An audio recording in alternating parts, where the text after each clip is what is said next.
When was the last time you walked into a meeting already knowing specific details about who you're going to meet with?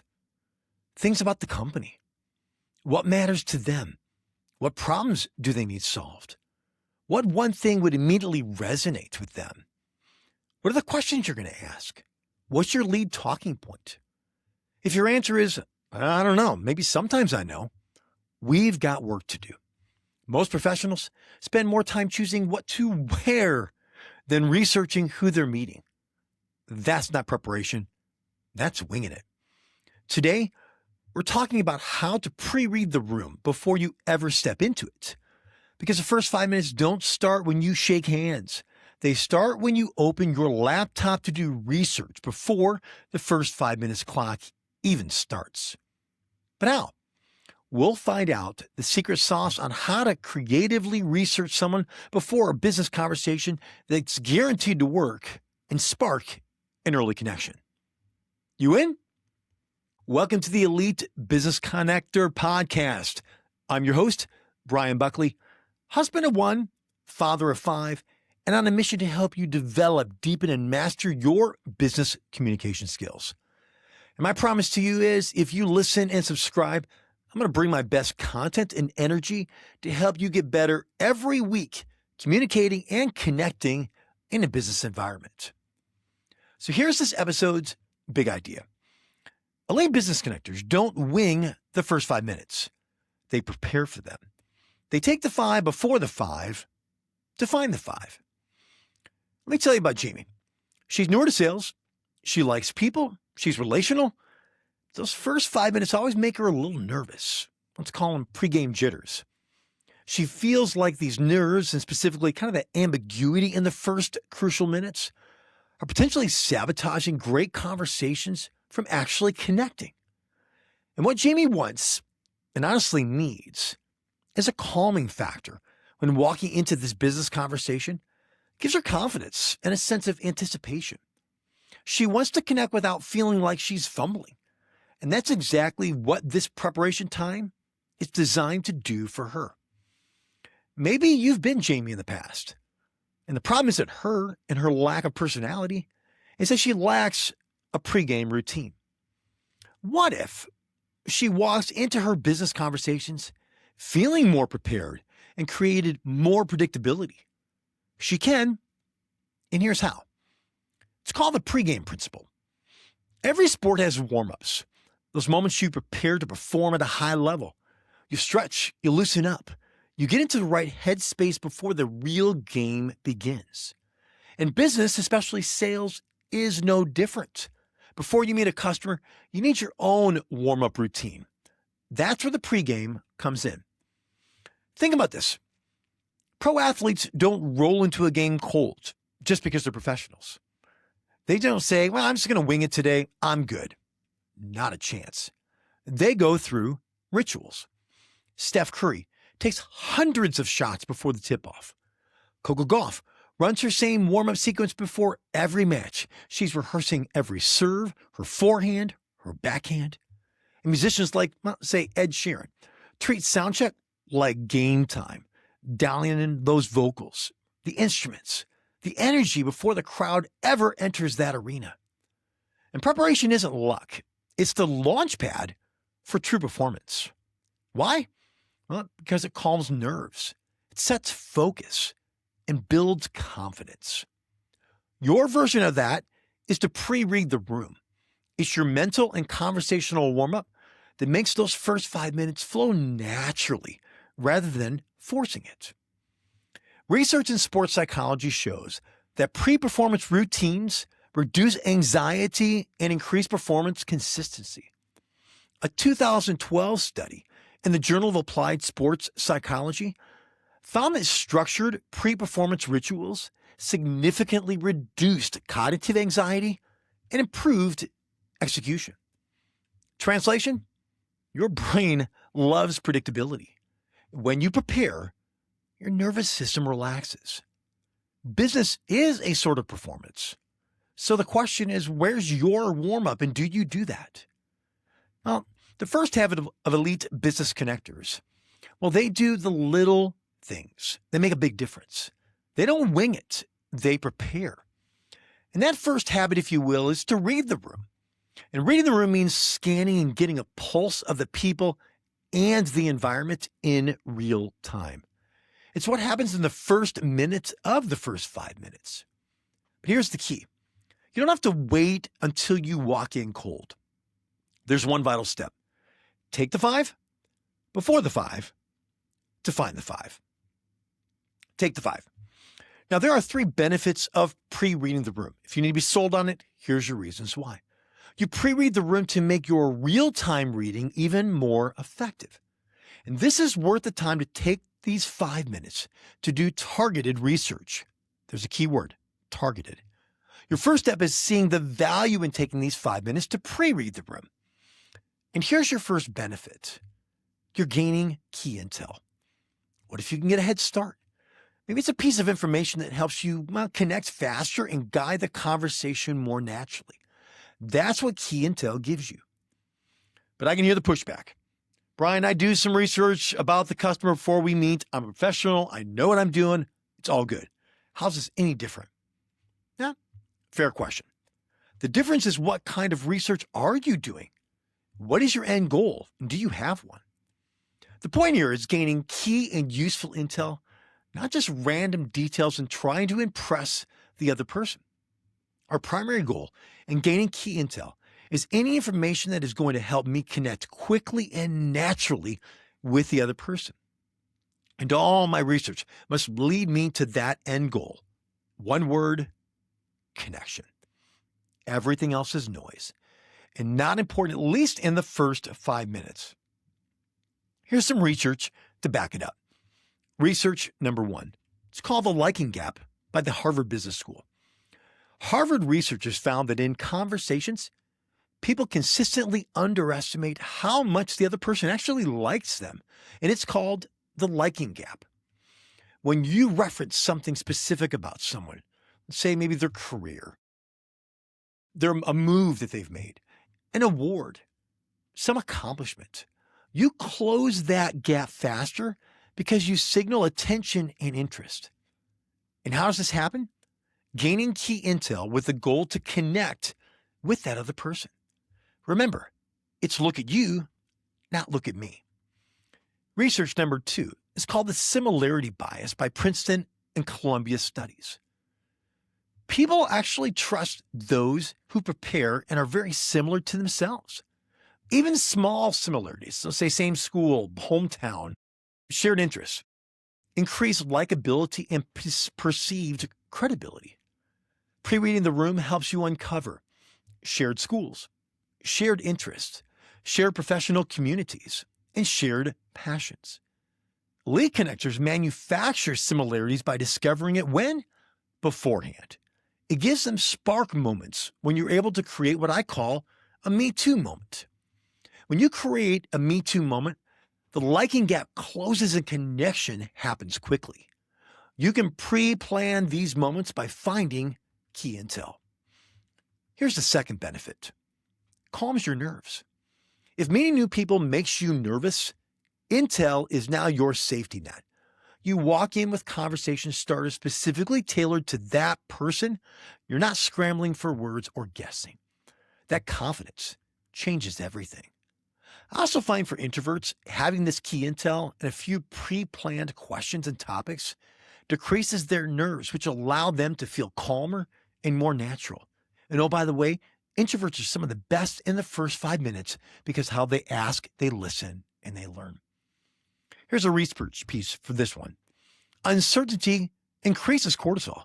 Studies in behavioral neuroscience show uncertainty triggers stress responses. When outcomes are unpredictable, cortisol rises. Preparation reduces uncertainty. Reduced uncertainty lowers cortisol. Lower cortisol improves cognitive clarity and emotional regulation. A 2012 study in the Journal of Applied Sports Psychology found that structured pre-performance routines reduce anxiety and improve consistency. Let's talk about athletes again. Athletes will use repetition, visualization, structured warm-ups. Business professionals, We just walk in cold. We think we're professional in those moments, but we're leaving it to risk. Creating a 5-minute pre-read routine functions as a psychological warm-up and will definitely calm your nerves so you can focus on what? Connecting. Here's the third benefit. It increases your confidence. When you feel prepared, your confidence increases because at a minimum, well, you have a plan going in and you go in eyes wide open. And the point? Who wouldn't want to walk into a business conversation having key intel that calms their nerves, increases their confidence to focus on connecting? To me, it's simple math, my friend. Here's some research that validates this point. Psychologist Albert Bandura defines self-efficacy as belief in your ability to execute a task. Self-efficacy increases when you have a plan. You've mentally rehearsed. You feel informed. And pre-reading the room builds micro self-efficacy before the meeting even begins. You don't feel like you're guessing. You feel like, well, you're executing. Research from UCLA talks about the power of mental stimulation. These studies show that mentally rehearsing a scenario activates many of the same neural pathways as physically performing it. When you read the room, you imagine the opener. You think through your questions. You're rehearsing, which increases execution quality. Remember the purpose in pre-reading the room? Taking the 5 before the 5 to find the 5. Take the 5. You're researching for just 5 minutes. Before the 5, well, that's the actual 5 minutes. To find the 5, 5 creative connection points. Now, our goal is to find the 5 so we can connect quickly, confident, and naturally. I can't say that enough, that we get that in our heads. Reading a great book, actually the audiobook. Here's the actual book. It's called Talk, The Science of Conversation and the Art of Being Ourselves by Alison Wood Brooks. Now, she advocates finding topics ahead of time that will most likely resonate with the other person. And the 5 connection points you find, well, they're your talking points. And they're found when you take the 5 before the 5 to find the 5. How many times have you heard or even said the line, "Man, I'm great with faces. I'm just bad with names"? Come on now, be honest. But think about that statement. How does it make the other person feel whose name is very important to them? Now, no judgment here. I used to be that guy, but not anymore. Why?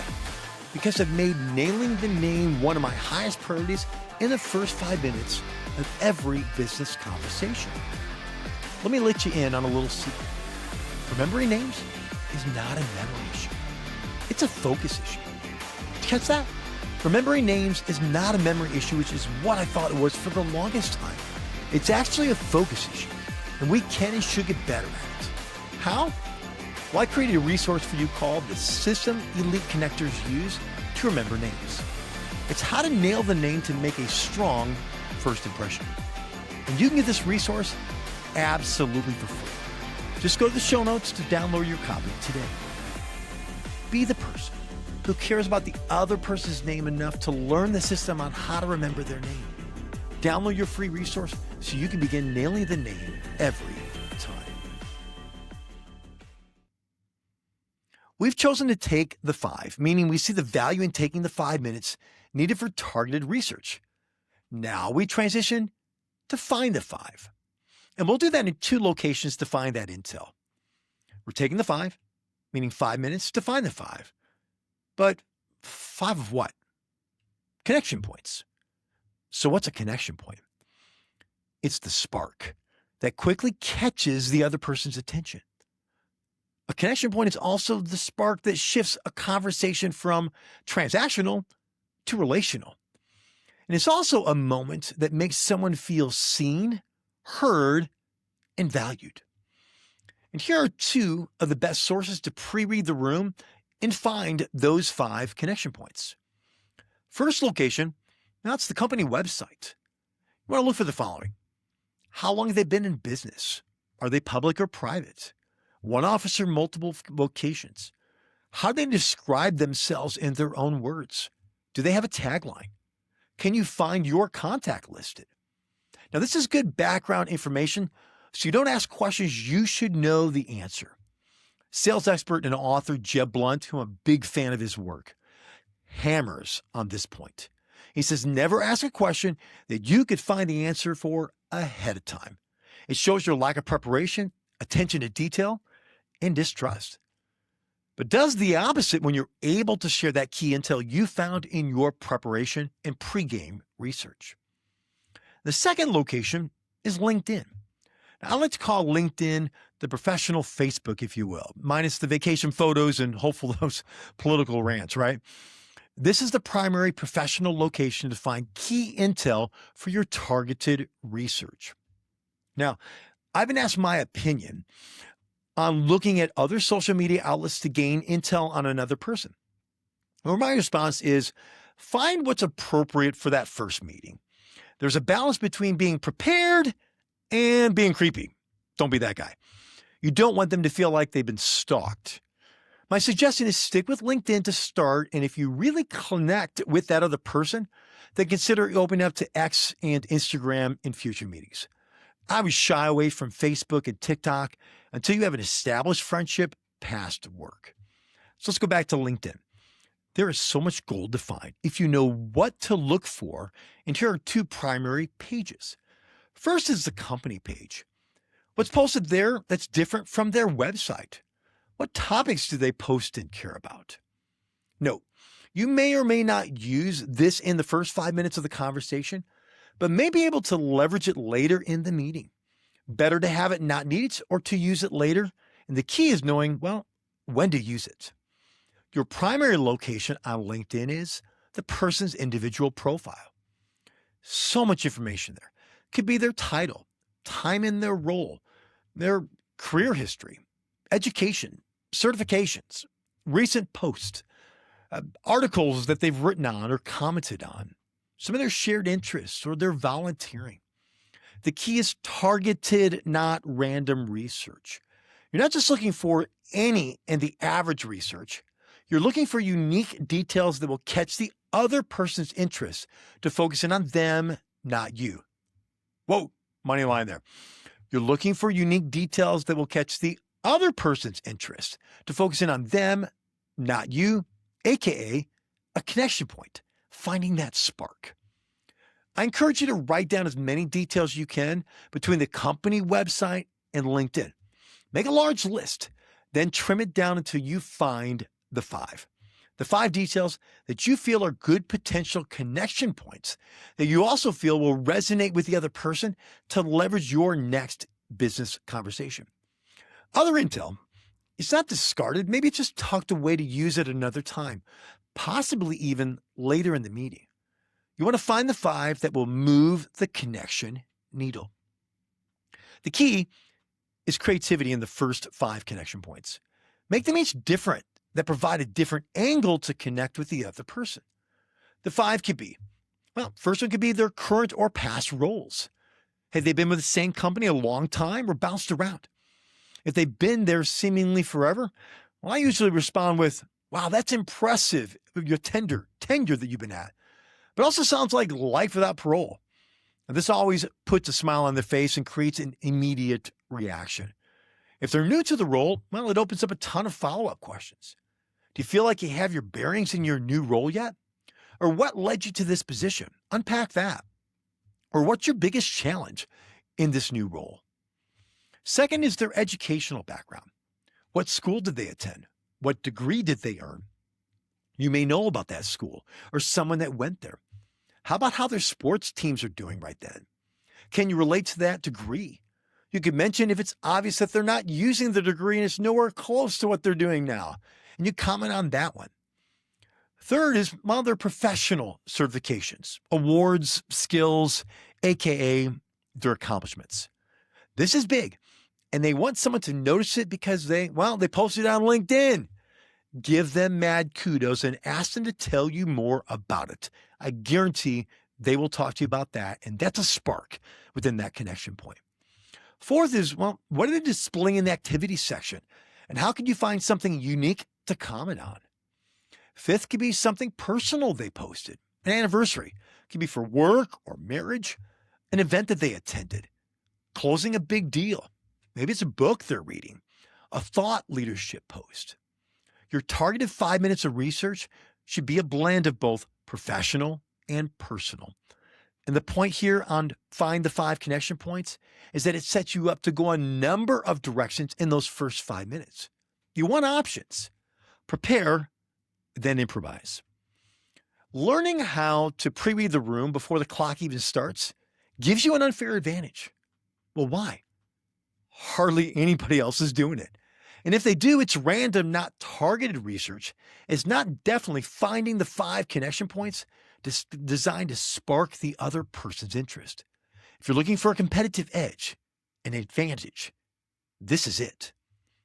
Remember the benefits of pre-reading the room? You're gaining intel, you're calming your nerves, and you're also gaining confidence. In the first 5 minutes book, I use the phrase LTP, lead talking point. Consider this your opening comments, but also every single person wastes their LTP. Not an elite business connector. They use it strategically. So let's practice, and let me give you a couple of examples. I was taking the 5 before the 5 to find the 5. And I found on LinkedIn the VP I was meeting with had just run a marathon. This falls under a personal post. Instead of jumping into the introductions and talking about, well, the weather, how nice their office is, yada, yada, yada, I opened up with, hey, congrats on finishing your marathon. What was that experience like? Acknowledgement of the marathon. A question, what was that experience like? Immediately, the VP lit up. He talked about training at 5 a.m., about mile 22 hitting him hard. He talked about his family at the finish line and what that felt like. Guess what happened to the room? Everybody was relaxed. Trust accelerated between us. By the time we shifted to business, there was momentum, and the VP, well, he was locked in. All because I took the 5 before the 5 to find the 5. And what was one of my topic connection points? I found in my first 5 minutes of research, his personal marathon achievement. I kept the focusing on him and not bringing up my challenge with running or my own accomplishments. It's look at you, not look at me time. So let me flip this. For example, if you look me up on LinkedIn, here's what you'll find in a matter of seconds. You'll see that I'm a corporate trainer. I'm an author. I speak. I'm a podcaster. I have expertise in IoT and M2M. I'm a graduate of Liberty University. Toastmasters certified speaker. Then I'm left-handed. Well, I am, but not really. I didn't have that in my LinkedIn profile. Just want to see if you're paying attention. But imagine someone walking up to me and saying, Bryan, I just saw that you published a new book. Congratulations. I also noticed you're a podcaster, and I just downloaded one of the episodes so that I can listen to. And man, I'm looking forward to learning from you. Or I've always had an interest in writing a book, and I just picked your book up. Any advice? Or maybe they noticed I'm supporting certain causes and volunteering with Food for the Hungry and Compassion International. And they say, well, what drew you to those causes? Or I've heard of Toastmasters Club. How did it help you as a public speaker? Boom. Instant engagement. Homework equals respect. Respect equals trust. Trust equals influence. And influence is connection. I'd be impressed that you did your pre-read the room. It just takes 5 minutes. But that moment of key intel makes a massive difference. Huge ROI. Here's a free bonus tip. Once you find the connection point that resonates with the other person, implement what I call 2QM, 2 question minimum. After you make the initial LTP, whether it's a comment from your intel or observation, always ask a follow-up question. Why? Well, it obviously matters to the other person and shows you're listening and care about what's important to them first, not what's important to you. Look at you, not look at me. Here's some closing thoughts. The elite advantage. And here's what separates the average from elite. Average says, I'll figure it out when I get there. I don't need to do research. I'm good. Elite says, I've already thought about how this begins, and I'm going to nail it. You don't need 30 minutes. You need 5. 5 focus minutes of pre-reading with targeted research that can transform the first 5. Now, just because you have your list in 5 connection points from your targeted research, be aware of 2 closing details. First is you don't have to use all of them in the first 5 minutes. And second, some will resonate more than others, and the one that does resonate, focus in on that one. Ask more questions. Be curious, continual, and clarifying. Here's a closing pro tip. You may be well into your fact-finding, your presentation, or even your closing, but you can still circle back to one of those 5 connection points there too. You may use it in your goodbyes. Use OQ, observational intelligence, to determine when and if you should use this targeted research. Find other ways to implement those 5 connection points you found. Could be in a follow-up. The takeaway is preparation. Or another way to say it is prepare so you can improvise. Your preparation, pre-reading the room before the clock even starts, gives you the flexibility and the opportunity to focus in on connecting quickly and confidently, but still very naturally in those first 5 minutes. So let's leave with a few action items. First one, begin scheduling Take the 5 before the 5 to find the 5 for your next business conversation.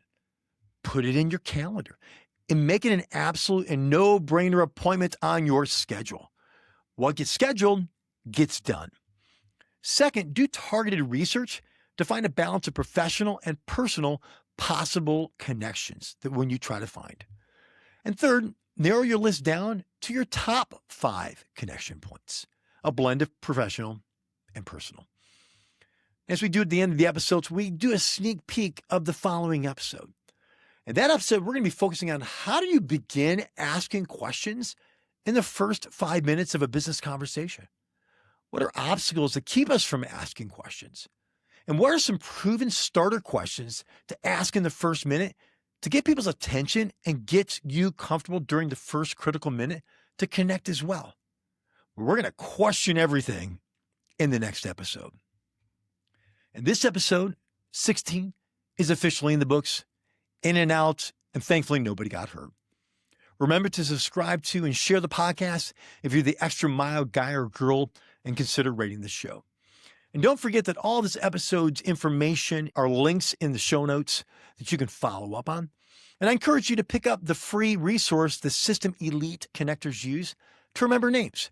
You can find the link in the show notes. And as my Chicago Bears chant, good, better, best, and never let it rest till your good gets better and your better gets best. My father used to say, thanks for coming, but most of all, thanks for leaving. I'm out. You got this now.